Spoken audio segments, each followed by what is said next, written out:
Hey everyone, it's Michael GoosebumpsFan. I hope you're doing well today. I have the final, at the current moment, review to do for my werewolf review-a-thon that I did with two other Goosebumps YouTubers, Goosebumps Completionist and another guy named Monster Blood, aka Austin. And they might be down in the comments. I want to put their link down in the description. I forgot to do that on my previous video called All Day Nightmare, so I'm going to do that on that video before I upload this one.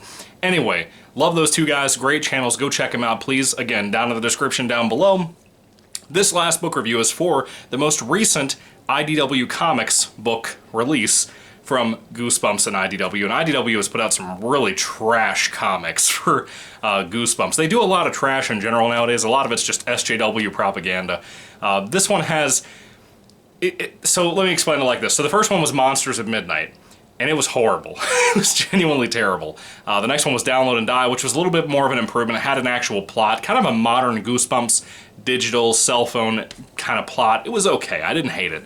I'm gonna put my ring back on my fourth finger because I'm in my house and I don't have to worry about losing it right now. Anyway, the third one was called like something Witch House or something at the Witch House. That particular book I actually didn't hate. It wasn't my favorite. It had no propaganda whatsoever in it from the SJW cult, but it had some things in it that I was kind of like, it was kind of bland. It was kind of a bland book. I didn't hate it at all. You can go watch my review. I didn't hate that one at all, but this one is the fourth one, and it's called Goosebumps Secrets of the Swamp. And unlike most of these books, this one is actually 6 issues long. I think the first couple were like 3 issues long. I think the previous one was like 3 or 4 issues. This one's actually 6 issues long, so it's a little bit longer, but it's not a hardcover. This is actually a paperback instead of a hardcover, which was really weird to me. I'm not used to seeing Goosebumps books for comic books in just paperback when it comes to IDW releases. Now, if you don't know what this is, or the title sounds familiar, it's actually not a sequel, but kind of a sequel to Werewolf of Fever Swamp, which is a lot of people's favorite Goosebumps book to ever be released. This is a really great book. I really enjoyed this. I did a review for this when I started the Werewolf Review-a-thon here on the channel. I think this is the first one I reviewed, maybe like 2 months ago when I started doing this Werewolf Review-a-thon thing. I was really hoping this would be decent, especially because Witch House wasn't that bad. This one, I like it less than Witch House, and I wanted to like it more. But it's a great example of why people who are not R.L. Stine can't write Goosebumps typically. Now, I know a lot of people ghost wrote GYG books, which are Give Yourself Goosebumps, which are basically Choose Your Own Adventure books. You haven't read those before. I know a lot of people ghost wrote a lot of things for Goosebumps, supposedly, and probably still do. It wouldn't surprise me. But even so, a lot of those folks actually mastered how to tell a story like R.L. Stine. Now, when R.L. Stine dies, my theory is that the SJWs will do what they've done with Star Wars and with Star Trek, even though those creators, well, Gene Roddenberry is dead, but George Lucas is not. He sold it off to Disney, and the soul of it is all gone now. When you see a lot of these properties get taken over nowadays, they usually get ruined, and that's probably what's going to happen with Goosebumps too, sadly. IDW is trying their absolute hardest to do that now, and it's not so bad with this one. It's just the first 2 of these 4 different books were pretty rough. Anyway, getting to this one again, it's a werewolf story. The problem is that it has no real heart, no real soul to it. I actually like the art. It's written by Marieke Nijkamp. I can't really say that name. I want to give her this, or him this, or whoever this is. I want to give this person basically the benefit of the doubt because I think they tried to put together a decent story compared to the other 3 books. However, I think it just really didn't have a whole lot going for it. The characters aren't all that great. It tried to do some new things that seemed like kind of Goosebumps Series 2000 type of new things, but nothing too, not important, not interesting. You know, characters with Goosebumps you don't really stick with, and that's fine. I don't mind if the comic books are like that. You know, you have the Goosebumps comics called Graphics, Goosebumps Graphics, which I've reviewed all 3 of those novels, or 4 of them, here on the channel, and they're basically 3 different actual novels of Goosebumps adapted to comic books, and those are mostly okay. I really enjoy those books pretty much every time I've read them. I've enjoyed them almost all the way through. Might be one bad story in there that's adapted that doesn't have the best art or something. But most of the time they're adapted in a way that's really, really fun and I really enjoy it and it's memorable and it's stuff that I want to reread at some point. Same thing with a lot of the novels. And those manage to capture the feel of the R.L. Stine novels they're adapting to those comics. These IDW standalone comic storylines where they're not adapting, they're creating, are just not good. They don't have the feel of Goosebumps. They're not written by fans of Goosebumps. And I understand there's restraints in comic book writing that are hard to do in the sense of, number one, you have to be able to depict something in a clever way or in a way that makes sense, and that's hard to do compared to, like, Stephen King will write, like, your thoughts of your novel character or whatever. I know it's hard to do that. This is not an exception. This is longer than the other books, which should be the way to do it the right way. Getting to the actual plot, after all this rambling and tangent, I just thought it was all worth mentioning. Starting off with the actual story here, we have a young girl who's a big video gamer playing a game called Lore Hunt, and she really enjoys this game. It turns out she's like, I guess you could call her handicapped. A lot of the time I don't really call people that have like a missing arm a handicapped person. Maybe a missing leg, but not so much a missing arm, but I guess you could. I don't know her name. She has a missing arm, and she has like a prosthetic arm, but it's like the kind of prosthetic arm that has like wooden fingers and like a piece of stick for the actual forearm and stuff.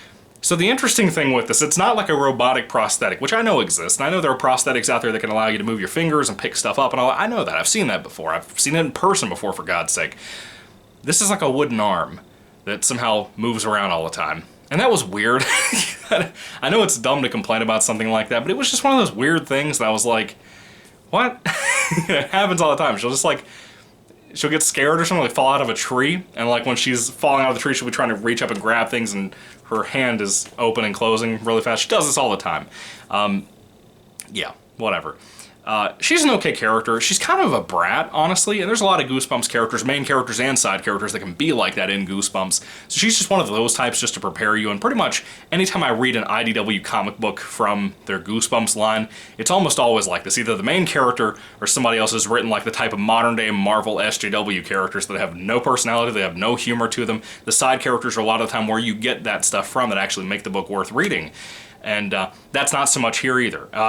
You kind of just have everybody being rude to each other, but somehow being friends at the same time, but also everybody's a victim. I don't know. It's that kind of thing, and it's a shame, honestly. It's kind of a bummer.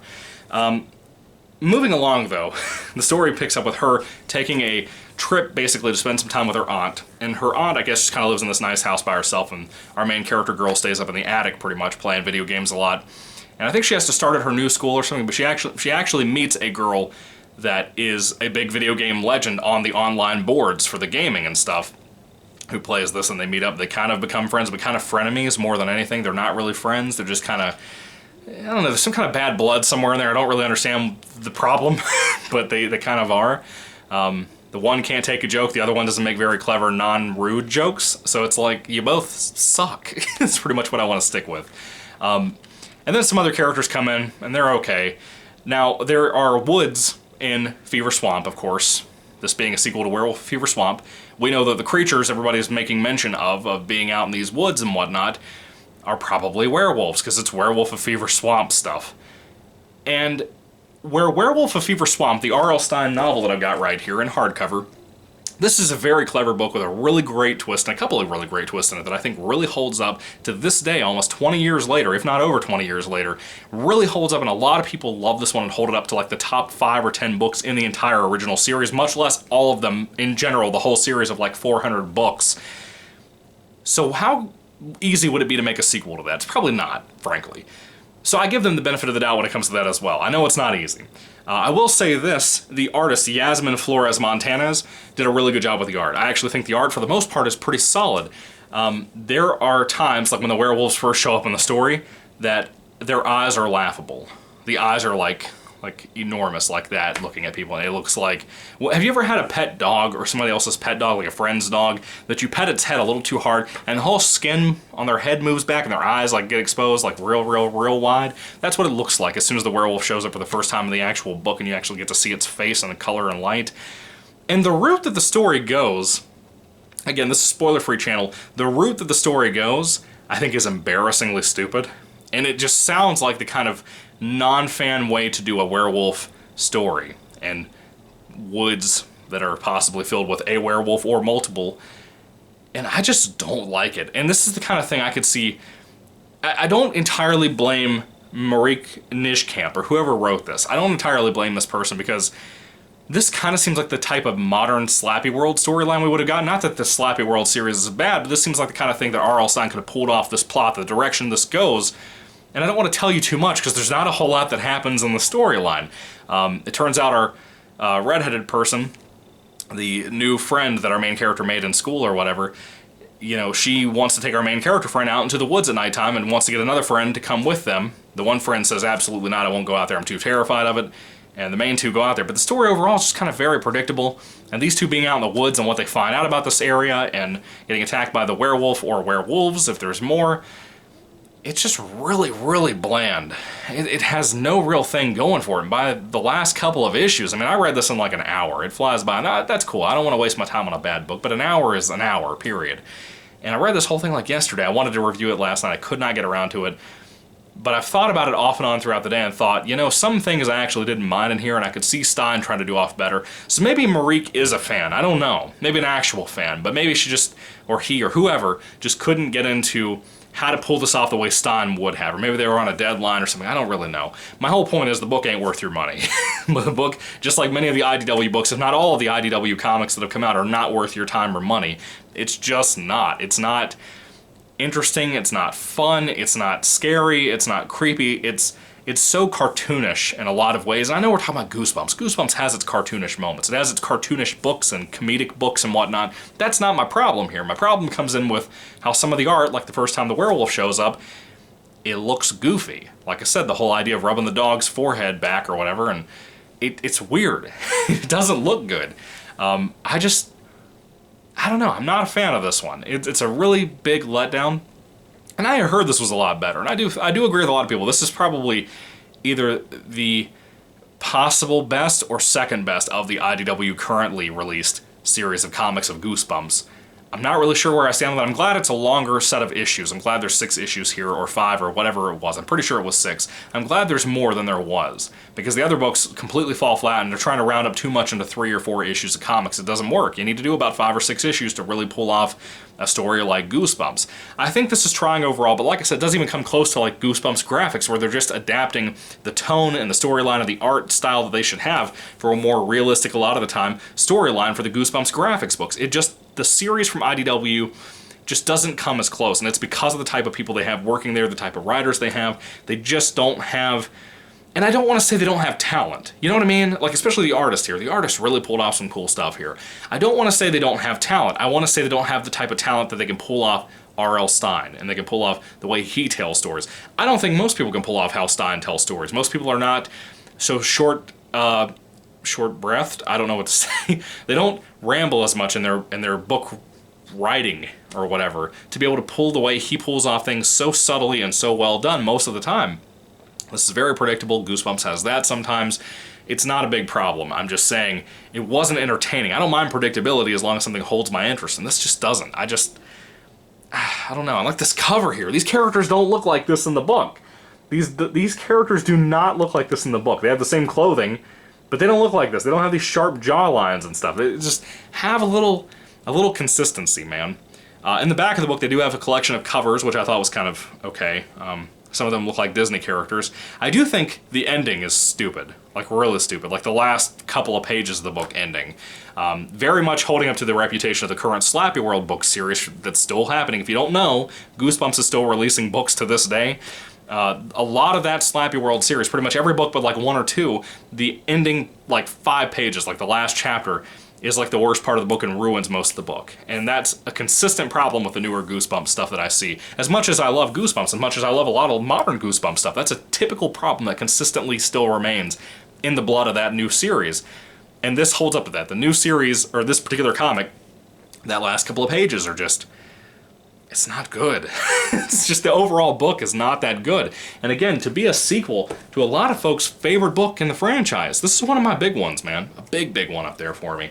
The fact that a lot of people could read this and think they should even make a sequel to this original book is just, that's a slap in the face, man. It does not do well. It's, you know, I was hoping this would be a lifesaver, because I've heard people, I think Completionist said that he liked this one a lot too. I don't know. Yeah, he and I are big comic book fans. We probably have different taste in comics, but we both like comic books quite a bit. We both have an interest in art and how comics can tell quite a few interesting types of stories that movies and TV really can't most of the time. I find it interesting that he enjoyed this more than I did. I'd love to see his review sometime today or tomorrow and just kind of see what he says, just to find out, you know, what's the difference? What does he like about this that I don't like? Maybe he'll change my mind on some things. But for now, Secrets of the Swamp, it's rough. Like I said, it may or may not be the best or the second best of the IDW current releases that have come out compared to Midnight, or Monsters at Midnight, Download and Die, something Witch House. It may possibly be the best or the runner-up for best compared to Witch House, but it's just really not.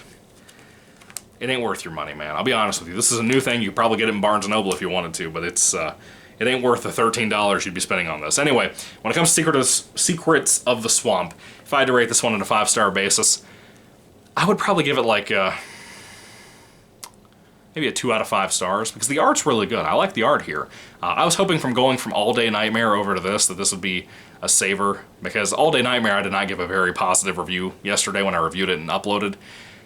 I'm hoping that this, I was hoping, I say, that this one would be better to end the werewolf review-a-thon with. It was not much better. The sad thing is, I think in hindsight I like All Day Nightmare a little bit more than this, just because it feels like traditional Goosebumps. This is not. This has kind of a concept that could be, but I kind of think, even though I rated that one lower than this one, I think that I like that book more. I don't know. So I'm going to do, after this video, I'm going to do the ranking video for the whole werewolf review-a-thon series of reviews of mine, and just kind of telling you what in hindsight is my favorite to least favorite, or vice versa, least favorite to favorite by the end of the video. I'm going to do that, and I hope you'll enjoy it. I hope that you'll go to that video and check that out after this one, but for now, Secrets of the Swamp, like I said, 2 out of 5 stars, not worth your time or money. Big fail compared to being a sequel to Werewolf Fever Swamp, which, again, if you haven't read this one, it's great. Really great. You should check this out. Anyway, thank you for watching, folks. May the Lord Jesus Christ bless you guys today, and goodbye.